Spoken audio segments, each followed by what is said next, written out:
happens in seconds. Moms and dads, you know that feeling. Your child gets lost in a store, maybe just wanders off for a second or two. Your heart stops, though. Panic sets in, and you think the worst. It's happened to most of us, but what if you had a secret weapon, an extra layer of safety, so to speak? How far would you go to keep your children secure? Would you be willing to microchip them? Experts tell us the technology already exists. Turns out one Bay Area mother is all for it, and she shared her story with our Melanie Michael. Hey guys, good evening to you both. You know, chances are if you have a four-legged family member at home, it's already microchipped.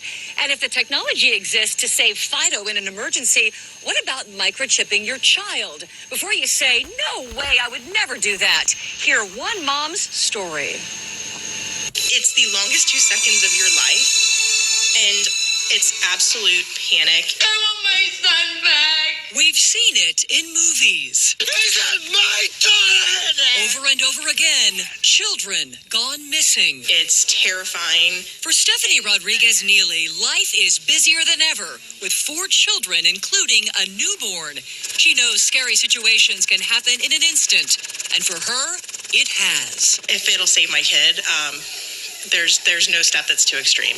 Stephanie's teenage daughter is a special needs child, prone to wander off and trust strangers. For that very reason, Stephanie wholeheartedly welcomes microchipping a child. If a small chip the size of a grain of rice could have prevented a tragedy, I think most parents, hindsight would have said, I wish I would have done it. But Stephanie is in the minority in her Tampa Bay moms group, where other mothers call this too sci-fi and invasive. You're putting a battery in your kid, you're putting a chip in your kid, and where does it stop? Turns out the technology to microchip your kids has existed since the early 90s, but hasn't really caught on. Is it a little too science fiction for you? Very much so. A well-known technology expert out of Boston tells us microchipping poses little to no health risks and would act as a barcode of sorts. Without question.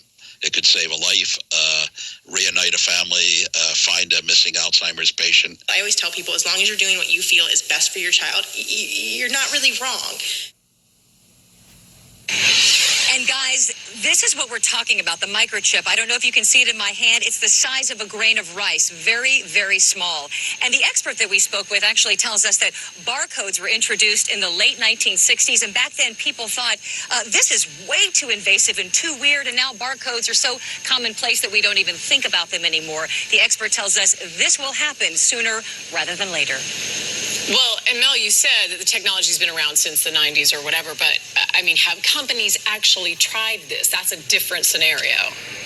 Two of them, as a matter of fact. Both of those companies ended up going defunct. They tried initial public offerings. It did not go through. But you can bet somewhere, someday, someone is going to pull this off, and we could see those microchips in everyone. That's interesting to think about. Melanie Michael live in Tampa. Thank you for that report.